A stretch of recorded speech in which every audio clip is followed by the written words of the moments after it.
Welcome to Unraveled with Marvi Sirmed. Tonight, before we dive into our promised deep dive on the resistance front, TRF, let's take a moment to reflect on something remarkable that unfolded over the last few days in India, a robust democratic pushback. Despite the many criticisms of the Modi government's policies, especially its increasingly majoritarian and centralizing tilt, one cannot ignore the vitality of Indian democracy that played out both in the parliament and outside it. The Lok Sabha witnessed something rare but essential: real dissent. Opposition leaders questioned the official narrative around Operation Mahadev, particularly the claim that the individuals killed during the operation were Pakistani nationals and that they were definitely linked to the Pahalgam attack. Take, for instance, Congress MP Gaurav Gogoi, who challenged the Home Minister's claims, asking for concrete proof of cross border infiltration and foreign identity. As captured in a widely shared moment, he asked why the government hadn't produced even a shred of evidence to back its assertions. Mahua Moitra from Trinamool Congress, meanwhile, criticized the drama and chest thumping rhetoric of the ruling party while pointing to the dangerous consequences of weaponizing national security narratives just months ahead of critical state elections. Yes, Bihar. From the opposition benches to civil society, questions are being asked. Veteran journalist Ravish Kumar, in his recent vlog in a segment, noted how facts are being drowned in slogans. And he called on the media to investigate independently rather than amplifying the unverified claims by the government. Also, digital media collectives like the News Minute, the fact-checking platform Alt News, the Scroll, uh, things in the Wire, News Laundry, they have attempted to scrutinize the government narrative piece by piece. Especially regarding the TRF's alleged involvement and Pakistan's purported role. Now, independent voices like, for example, Arfa Karim Sherwani and Hartosh Singh Bal, they have kept the flame of um, critical journalism, speaking truth to power, asking questions, demanding accountability. They have kept this flame alive, even in an increasingly hostile environment. This is what democracy looks like: loud, chaotic, inconvenient, and often uncomfortable for those in power, but alive and kicking. Now, compare this with Pakistan. In July 2025 alone, we have seen an unprecedented escalation in the censorship of dissent, shrinking of dissent. Political leaders are kept on a tight leash, unable to utter even a single word that might displease the military top brass.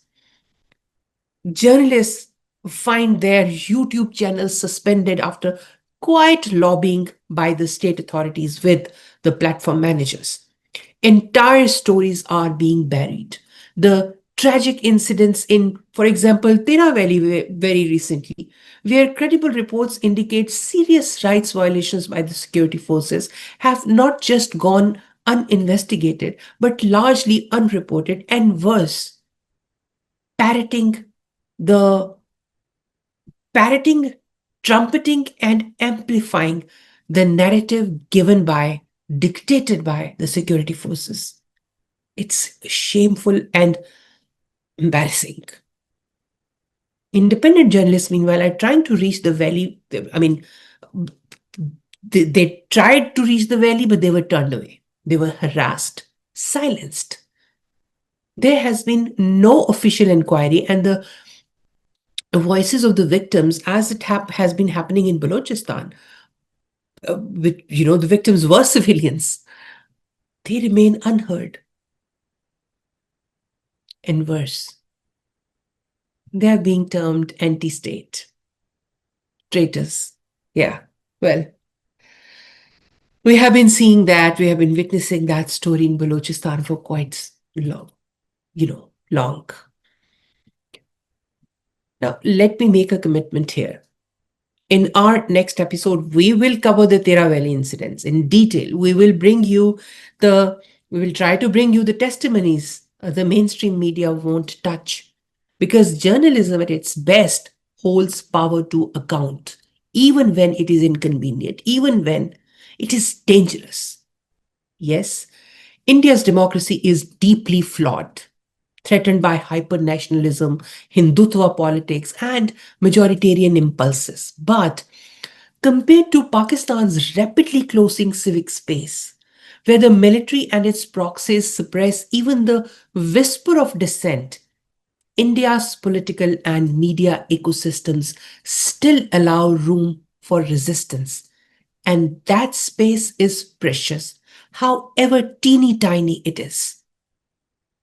And now, with that backdrop, let's turn to the very entity at the heart of the latest controversy, the Resistance Front, TRF. As promised, we will pivot now to our second segment, where we examine TRF's origin, structure, its activities, its goals, ideology, and its alleged links to the Pahalgam attack. Emerging in the shadows of a long-standing regional conflict, TRF has become a flashpoint in the growing diplomatic contest between Pakistan and India, and a litmus test for how the international community responds to accusations of state-sponsored militancy in South Asia, especially between Pakistan and India. Now, in this segment, we will present a factual, meticulous, verified overview of the resistance front, its origins, its leadership, its activities, its operational footprint, etc. So, first, how it was formed. In October 2019, following India's revocation of Article 370 and India administered Jammu and Kashmir's special status, TRF was formed using cadre from both Lashkar-e-Taiba and Hizbul Mujahideen, as was reported by many Indian publications at that time. For example, it was reported by India Today, Times of India, The Hindu, Times Now, etc., back in 2019 and early 2020.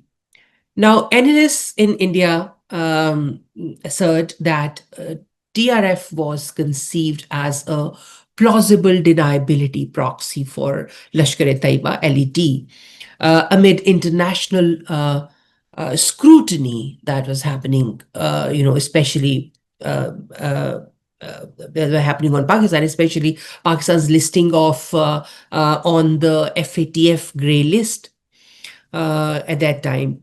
And this view was basically published in so many reports in India. First post in September 2023, Al Jazeera May 2025, Times of India in back in 2022.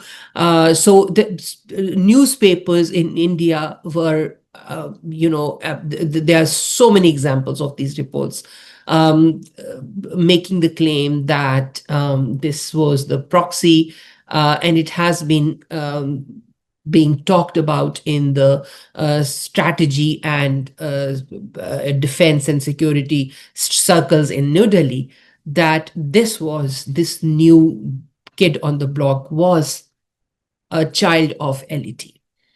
And it's not it's not only after Pahalgam. It was, it has been said since 2020, actually.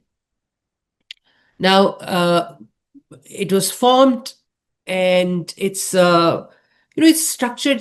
It's a leadership. Where does the leadership come from? Mostly from Harkatul Mujahideen, from Hizbul Mujahideen, and from Lashkar-e-Taiba. It was co-founded by an individual called Muhammad Abbas Sheikh. His alias was also Umar Mukhtar. He was previously with Hizbul Mujahideen and served as TRF's inaugural Chief Operational Commander um, until he died in an encounter in August 2021. This report was published by South Asia Terrorism Portal in August 2021. Immediately after when the encounter happened.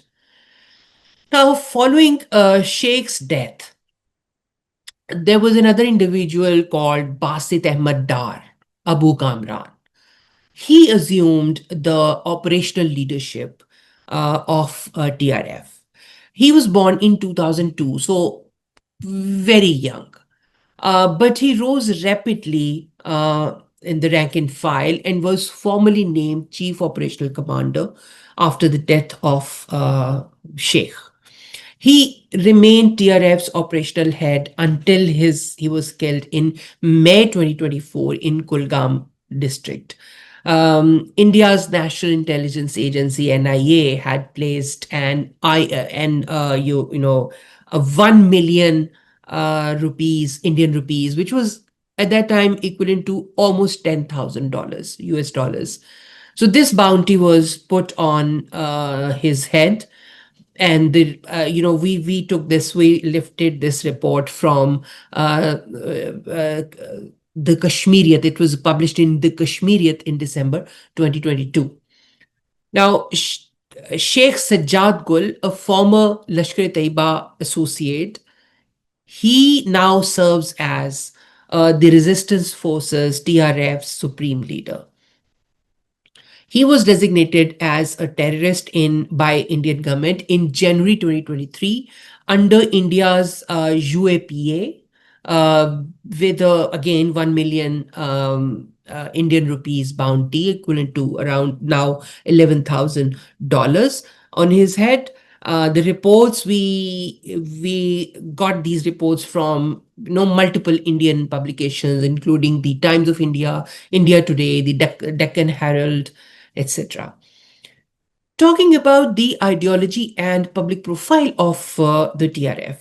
Now, TRF project it projects itself as a secular indigenous resistance group fighting alleged demographic changes in Kashmir. I mean, there have been many allegations on Indian government to be to changing the demographics, bringing incentivizing the buying of land by Hindu immigrants from from outside the India administered Kashmir. However, Indian intelligence and open source analysis, it firmly links TRF to elite ideology and infrastructure, which is, of course, its inspiration. Elite's inspiration is mainly from religion.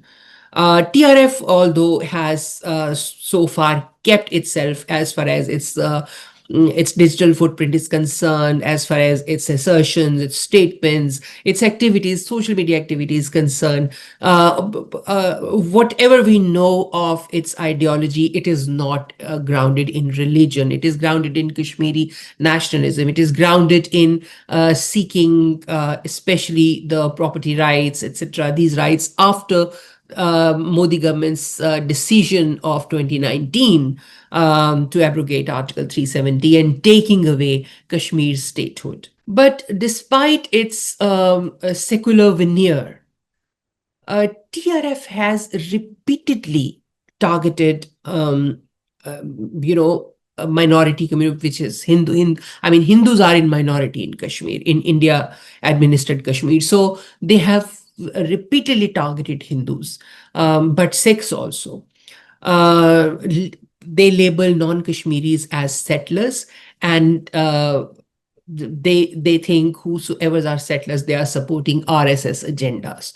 So they have declared their war on these settlers. Now, TRF also maintains its, as I said earlier, active social media presence. Investigators trace some of its online content, including operational videos, to Pakistani-based communication nodes. It is largely unverified by any other independent source, but this is what is maintained by the the investigators from India. If we look at the operational activities and attacks, so TRF has claimed multiple attacks on Indian security forces. The local informers, the alleged informers, non-Kashmiri laborers, tourists, and minority civilians like Hindus, mostly Hindus and Sikhs, since 2019. But the most notable incident has been the Pahalgam massacre, the biggest so far, of April 22, 2025. That attack killed 26 tourists, Hindu men mostly, plus a Christian and a local Muslim pony boy. It happened in Besaran Valley, Pahalgam, and so far it is the deadliest civilian targeted incident in India since Mumbai attacks of 2008. For this, TRF initially claimed responsibility twice, even publishing a photograph from the crime scene before retracting the claims days later, blaming a platform breach. Now, in July, this July 2025, the US Department of State formally designated, we will talk about the designations, etc., by the international entities. Let me quickly pull the list of attacks that the resistance front has done.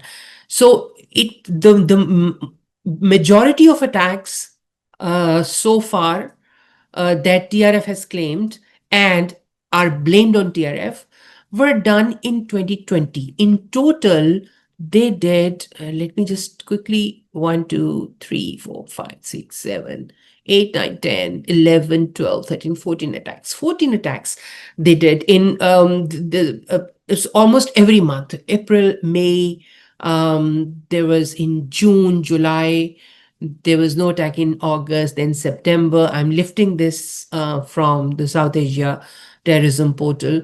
Then there was an attack in October. There were 2 attacks in October. There was 1 attack in November.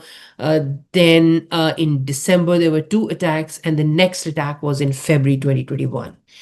So in February, in 2021, there were like 1, 2, 3, 4, 5, 6, 7 attacks, 8 attacks. But after October 2021, TRF seemed to have taken a sabbatical for almost 1.5 years, because the last attack happened in October 2021, 9th of October, when 2 policemen were killed. The next attack came in September 2023 in Anantnag, when there was an encounter on 13th of September 2023. And then there's again almost a year of hiatus. And the next attack came in June 2024, Riyasi attack. There were small skirmishes here and there. In 2024, there were like 6, 7 attacks, small time encounters with the security forces keep happening in May and June. This was the time when India's Lok Sabha elections were happening. And then there's again a hiatus of almost a year. And the last attack happened in the Pahalgam attack. So this was the I just wanted to give you a sense of the trajectory of how these attacks were placed in timeline. Now, the experts also highlight that TRF it functions as an operational arm of LET. This has been the most common accusation from Indian side. It is a veritable arm of LET, they allege, while leveraging Indian Kashmiri recruits, enabling Pakistan-linked networks to maintain influence without overt attribution. TRF is implicated not just in armed violence, but in intelligence gathering, smuggling of arms, smuggling of narcotics, cross-border infiltration, and online recruitment via digital platforms. I mean, they have been more robust lately, just before the Pahalgam attack. After the Pahalgam attack, their social media is, I mean, they are active, but they seem to have gone on a little sabbatical after that also. There was the, because on 22nd April, there was this Pahalgam attack, and on 24th and 25th April, there was an encounter again with an Indian soldier killed by TRF. And two soldiers were wounded, and it happened in Udhampur, in the area of Udhampur. Talking about the global recognition, global designation, and diplomatic significance, the most significant happening was the US State Department's designation of TRF as a foreign terrorist organization, FTO, and specially designated global terrorist, SDGT, on July 17th this year. The State Department also cited TRF's role in the Pahalgam attack and its proxy ties to LET. This was a big win for India. Prior to this designation, July 2025, UN Security Council Sanctions Committee, its monitoring team of the Sanctions Committee, released a report explicitly naming TRF in connection with the Pahalgam attack. Now, this was the first time that TRF appears in any UN document, despite Pakistan's earlier attempt to remove any reference to TRF in UNSC statements. This mention was adopted by consensus. This is very important because Pakistan is also there. So the mention was adopted by consensus, not majority. This underscores the global recognition of the TRF-LET nexus. Now, India sees TRF as a continuation of cross-border terrorism under a new mask, while Pakistan views TRF as a symptom of Indian policy failures and political alienation in Kashmir. Truth may lie somewhere in between, but as long as there is no mechanism for independent verification, and as long as security concerns are framed only through national narratives, the cycle of accusation and denial will persist. And civilians, those who died in Pahalgam, Riyasi, Srinagar, countless unnamed villages, they will continue to bear the cost. The story of TRF is not just about covert operations or encrypted messages, encrypted social media platforms, Telegram and whatnot. It reflects the contested narratives. It reflects the strategic silences and political fault lines of our region. Whether TRF is a proxy or not, the consequences of this opaque conflict are brutally clear. Civilian lives lost, democratic norms eroded, and borders, both real and imagined, are drawn even harder, ever harder. At Unraveled, we believe in asking uncomfortable questions, not to provoke, sometimes to provoke as well, but also to understand. If you found value in tonight's episode, please subscribe to New Wave Global. Independent journalism survives only because of viewers like you. And before you go, scroll down to the pinned comment and let us know. Do you think Pakistan is being unfairly blamed for every violent incident in Kashmir? Or is India justified in linking TRF to Pakistani state actors? Your thoughts matter. Your questions shape this dialogue. Until next time, stay informed, stay critical. This was Unraveled, and I'm Marvi Sirmed signing off. Have a good one.